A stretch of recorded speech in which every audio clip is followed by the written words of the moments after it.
waaw. trop. voilà.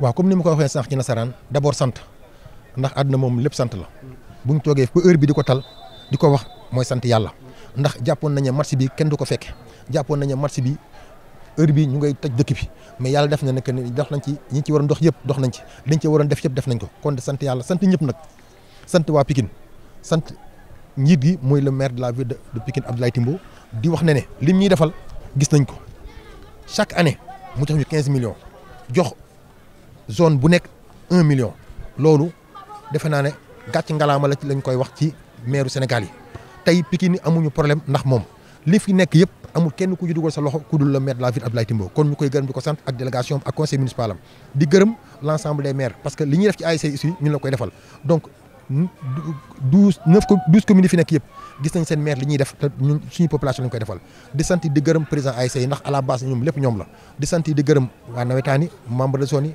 délégués yi waa ORCAV waa ONCAV parce que lépp dañuy ànd di ko defar bu loolu weesoo nag di wax ne fii tey ñi fi dajale gis ngeen tey ñëpp lañ fi dajale tey bu ñu demee bay récompenser ay club de football di ay récompenser AS Pikine di récompenser Cosaan di récompenser Bloc 16 di récompenser Thiaroye modèle de Mbao avenir de Mbao dañuy wane ne ñun nag dépassé nañu clivage boo xam ne dañaa ñu nawetaan lañu ñun ñëpp la ñuy jox tey ku fi ñëw fi tey daanaka jox nañ la dara xanaa ba mu des presse bi nga xamee ne ñooñu fàttewuñu leen nag dafa nekk loo xamee ne liggéey bi moo àggagul am na fa xam ne bu fa àggee nag dañuy def benn journée boo xam ne dañ koy dëjee uniquement pour remercier la presse boobu nag parce que damay profité wax ko ci mais bëgguma koon wax parce que bu ngeen ma ko laajee naa ko wax mais li ñu bëgg mooy journée boo xam ne dañuy toog am benn activité ñu ñëw nag sargal ci ñi nga xamee ne gis nañu biñ commencé ba léegi ñoo ànd ak ñoom muy guddi muy bëccëg muy taw muy naaj ànd nañ fu nekk ànd nañ ci activité donc de activité environnementale ànd nañ ci ay set-setal ànd nañ ci lu nekk te des fois dafay métti duñ leen jox dërëm kon loolu bu amee nag dañu ko sant di gërëm di gërëm waa Pikine di baalu àq na aussi ñi ma nekkal ndax saison métti woon na trop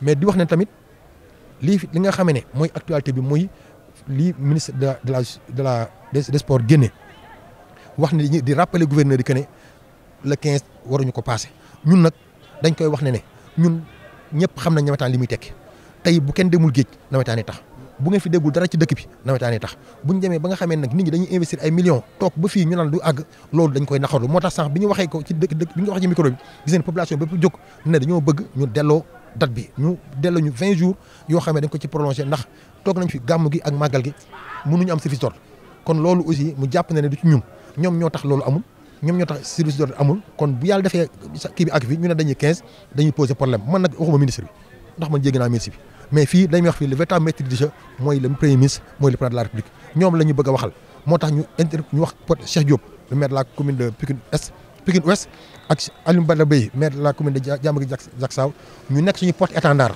wax leen ne li ñu bëgg mooy ñu wax ak nguur gi ñu def may ñu ay jours ñu àggale parce que ñëpp xam nañ ne fi mu toll ay demi-finale finale la ñu ñëw ba fii nag bañ ko àggale nag loolu da ngeen gis suba ëllëg xale yi nekk ci réseaux sociaux yi di wax lu leen neex dëkk bi nag defe naa bu ñu demee bay bëgg yaral nit ñi dañuy fexe par exemple nit ñi bañ a wax ñu ñaaw di ko jëmale ci ay kilifa loolu nag li koy indi nag mooy ñu may ñu àggale ñëpp nekk ci jàmm bu ko defee ne championnat bi nekk jàmm ñu nekk jàmm école bi nekk jàmm ñun nag bu fekkee ne ñu dañoo bëgg lu dëkk bi nekk jóg ñu ànd ci kon dañu jàpp ne ñu tamit fi ñu nekk nii nañ ñëpp ñu ngi ci ñun kon nañu bàyyi xel ci li ñuy def nañu bàyyi xel ci ne li ñuy def dafa intéressé nit ñi tey 7000 personnes bu fi nekkee dafa jàpp ne da leen intéressé tey boo demoon am na fa ne boo fa woote woon doo fa gis ñeneen kon ñun bu ñu nekkee ci dëkk bi ñuy toj ak ñuy def lu ñu mënti nekk dañoo jàpp ne nit ñi li ñuy def dafa leen intéressé bu leen intéressé woon du fi gis kenn gis ngeen heure bi ba tey nit ñaa ngi fi kon nañ jàpp ne donc nit ñi dañoo war a bàyyi xel ci li ñuy def dañu bàyyi xel ne li ñuy def du ay caaxaan nañu bàyyi xel ne dañuy encadrer ay jeunes dañuy jàppale nguur gi ci politique du pouvoir public yi kon nag bu yàlla defee ba heure bi toog ba heure bi des 15 jours wala 20 jours nañ ñu may ñu àggale donc c'est un cri de cœur qu'on voulait lancer donc à la condition pour dire que vraiment on est vraiment désolé on regrette la sortie de la lettre du ministre.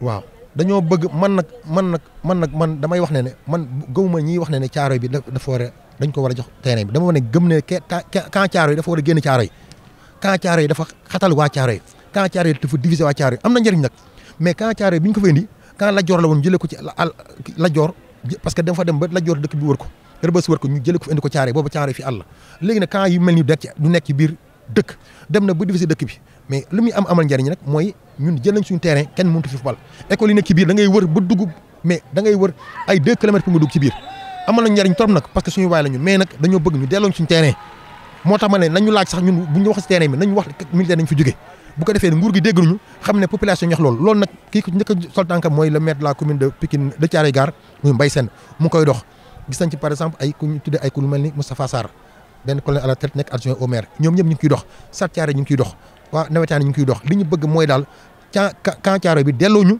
terrain municipal bu ko defee nañ bu fa amee ñu defal ñu ko mais nit ñi dem di fubali Pikine li fi nekk dafa ëpp Pikine day xëy 7 heures wala 7 heures ba 3 heures du matin nit ñi di entraîné am ñoo xam ne 2 heures du matin lañ fi ñëw te loolu nag dafa neexu ci dëkk boo xamee nag ñëpp ko bokk mais kenn mënu fubal da ngay rang ba sonn mel ni ku nekk 100 mètres 100 mètres loolu amul fenn dañoo bëgg nag xam ne biir Pikine lañ nekk nag fubal bi dañ ko bëgg tàggat yaram bi dañ ko bëgg kon nañu may ñu defar ñu suñu ay infrastructure mbaaw ñu fexe ba projet yi tàkk ñu wutal ñu ay terrain mu ni foot ñun waxuñu ne dañ def stade yu rëy mais dañ def ay terrain mu ni foot yoo xam ne partout léegi nit ñi mën nañ fay mën a fubal bu ko defee ne ñu mën a décongestionné fii mais fii li fi mën nekk amul xoolal police bi mais police bi dafa am durée de vie mais niñ koy surutiliser dañuy dem ba nga xam ne dañuy taxaw léegi ñu dal géej waay mooy ñu dal nag taxaw leen police bi yàqu ñëpp taxaw balaa moo taxaw nag nañu xoolal feneen fu ñu mën a nekk ñuy fii mën a noppalu ñuy defar fii muy fii ñu ko entretenir mais stade bi kenn mënu ko entretenir parce que saa yu génnee sa morom dugg loolu aussi vraiment di ñaan yàlla daal lépp jëm kanam di leen sant di leen gërëm yéen waa presse bi di wax nag seen bës a ngi ñëw ñun ak yéen tey ñun ak yéen ba suba merci. Voilà, Président, bonsoir. Tout est bien et qui finit bien. Aujourd'hui, c'était le jour de la grande finale départementale. Voilà, l'ASC Diamono bat l'ASC Dagoudane sur le score de 3-0. Est-ce que vous pouvez revenir dans la journée? Oui, d'abord, c'est une journée marquée par une très forte mobilisation des populations du département de Pikine, des autorités, des jeunes, mais aussi l'ensemble du mouvement associatif. Donc tout ce beau monde s'était donné rendez-vous aujourd'hui au stade Alassane Djigo de Pikine pour commémorer donc cette belle fête de la jeunesse. Et nous avons eu à noter donc une embellie par rapport à la finale de l'année dernière, de par la mobilisation, mais aussi de par l'effet donc d'organisation donc sur le plan du spectacle. Et vous avez vu que donc aujourd'hui le stade a rayonné de par ses couleurs, mais aussi de par son ambiance. Ce qui fait que donc vraiment c'est tout Pikine qui a répondu présent. Mais aussi dire que donc c'était une occasion aussi de regrouper et le pouvoir et l'opposition. Donc quelqu'un en m'attaquant, donc il y a une ambiance, donc un influenceur donc qui m'a taquiné pour me dire que donc président, vous avez eu à faire une prouesse. Je lui dis mais à quoi consiste cette prouesse? Il me dit que donc vous avez eu à réussir à regrouper dans une même tribune et le pouvoir et l'opposition.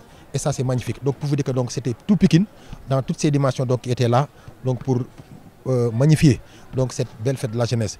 Mais aussi c'est des moments aussi de remerciement envers le maire de la ville de Pikine, donc qui chaque année donne à l'ODCAV une subvention de 15 millions et sur cette subvention donc vous avez la subvention des villes des zones.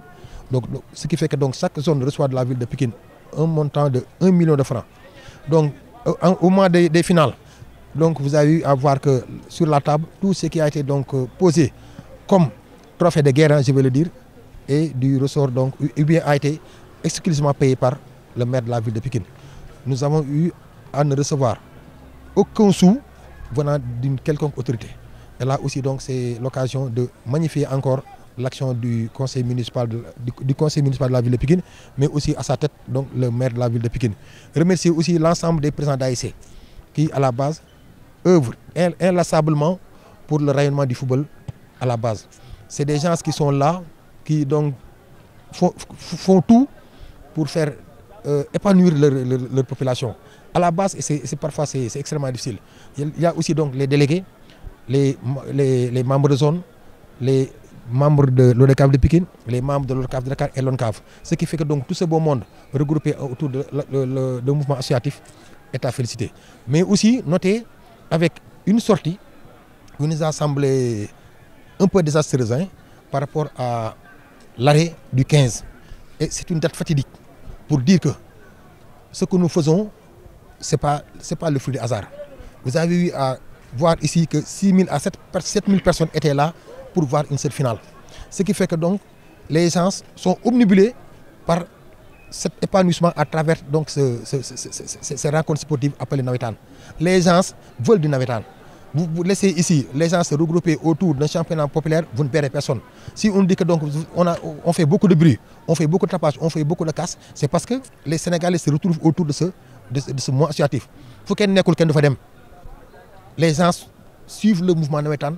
Pourquoi? Parce que ça les intéresse. Maintenant, quand on entend le ministre dire qu'elle rappelle vraiment la date du 15, ça nous pose problème. C'est pourquoi on a demandé au maire de la commune de Pikine Est, Cheikh Diop, au maire de la commune de Diamaguène Sicap Mbao Badabéy, donc d'être des porte-étendards pour dire au gouvernement du Sénégal que nous voulons une prolongation par rapport à cette date. Rien que donc les activités du Magal et du Gamou, des activités d'open press, nous sont pris quelque chose comme 20 jours. Mais si on dit que vous avez 3 mois et 20 jours, donc vous les sortez de 3 mois, vous voyez ce que ça reste. Ce qui fait qu'aujourd'hui, les gens sont en demi-finale et en finale. Et nous demandons solennellement au gouvernement du Sénégal de faire tout pour que les navétanes puissent arriver à terme. Les gens sont commencés pas de manière désastreuse, mais les gens veulent vraiment envahir les réseaux sociaux et dire leur mécontentement par rapport à ce qui se passe. Ce qui fait que les gens ont investi beaucoup de millions. Ils veulent que le championnat puisse arriver à terme. Et ça aussi, nous le demandons solennellement donc au Premier ministre. Je ne dis pas au ministre, mais au Premier ministre. Parce que nous savons ce qui se passe. Le véritable maître du jeu, c'est le Premier ministre. Ou bien le président de la République. Mais dire que donc, on rappelle au gouverneur que la date fatidique c'est le 15, vraiment c'est se moquer donc des gens du navétane. Juste une question par rapport au manque criard d'infrastructures sportives dans le département de Pikine. Déjà, il y a une surexploitation du stade Alassane Djigo. Là-dessus, qu'est-ce que vous attendez concrètement des autorités? Ce que nous attendons concrètement des autorités, c'est d'abord la réhabilitation donc, du terrain municipal de Thiaroye-Gare. Ce terrain appartient à la commune de Thiaroye-Gare. Ce terrain appartient à la population de Thiaroye-Gare. Et nous demandons aux autorités de faire tout pour que les militaires puissent délocaliser ce camp et le rendre donc aux populations civiles. Les gens ont d'énormes difficultés pour accéder dans le camp à travers les infrastructures donc scolaires. Ce qui fait que nous, à un moment donné, on demande la délocalisation du camp. Le camp militaire là, il vient donc du camp Ladior. Aujourd'hui, il divise Thiaroye en 2 parties. Les gens éprouvent d'énormes problèmes pour relier ces 2 parties. Ce qui fait que les gens, nous voulons, à travers une demande sociale réitérée par le maire de la commune de Thiaroye-Gare, M. Mbaye Sène, qui était là donc avec nous, pour dire que vraiment les populations de Thiaroye-Gare, ce qu'elles veulent, c'est que le terrain qui se trouve dans le camp militaire, donc qu'on leur rétrocède cet espace. Ce qui fait que donc on aura à connaître beaucoup d'infrastructures pour faire donc jouer le minimum de matchs possible au stade Alassane Djigo. Parce que vous l'avez dit, le stade est surutilisé. Pourquoi il est surutilisé? Parce que nous avons des populations de Guédiawaye qui sont là, nous avons des populations de Dakar qui sont là, vous avez des populations de Pikine. On est obligé, nous, à Pikine, de jouer et le matin et le soir. Et vous voyez ce que ça fait. Et je dis en catégorie senior, les gens de Guédiawaye jouent ici le matin. Parfois, c'est une chaleur très torride. Et ça, c'est pas bon pour la santé. À Mbao, les gens aussi jouent le matin et le soir. Donc, à Pikine, nous accueillons et les populations de Kermassar et les populations de Guédiawaye et une partie des populations de Dakar. Ce qui fait donc, nécessairement, les infrastructures seront exploitées.